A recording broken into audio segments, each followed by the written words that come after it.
Hi everybody, this is Dr. Mark at DuPéré for the hashtag quarantine with Dr. Mark at DuPéré. I have more questions for you today, and I've got a little assistant with me today. So my question today was asked by Tim in London, Ontario. Tim is asking, how do I know if I'm a good candidate for liposuction or true sculpt? It's a good question because every day we have to determine who's good for lipo, who's good for true sculpt, who's good for body lifting procedure. So true sculpt is a radiofrequency technology that will help to heat up the fat, which dissolves and go away. It's best for small amount of fat dissolution, fat melting.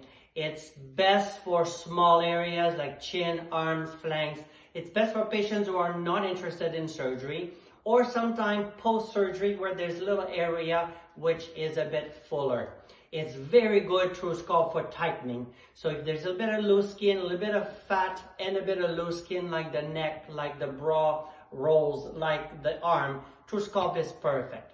Now, if somebody comes and has is a bit overweight, liposuction will always be the gold standard for fat removal. So it always depends. If I've got somebody who's got a BMI 26, 27, 29, 30, liposuction is a better option. And we also have to determine the skin quality. My next question is from Joanne in Newmarket, Ontario. Should I get breast augmentation before or after childbirth? I think this is an easier question. It's always best to wait until you have completed breastfeeding and childbearing.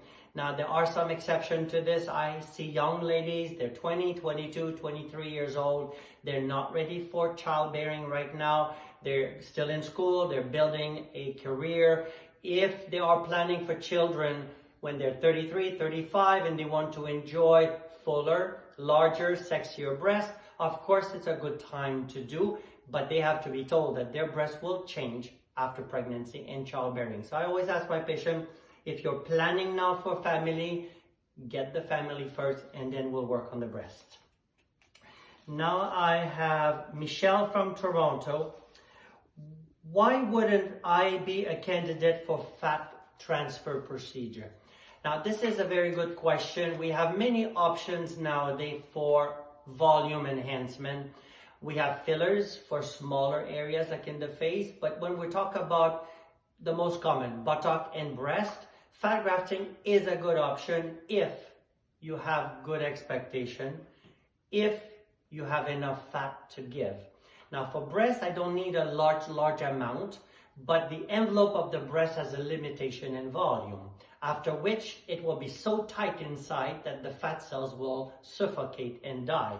So a common number volume for breast will be 300 to 400 cc's of fat per breast, of which 40 to 60% will survive, which means we get about half a cup augmentation per session. So if somebody is happy with half a cup augmentation or having 2 procedures fat grafting over 6 to 12 months for 1 cup increase, they're a good candidate for fat grafting.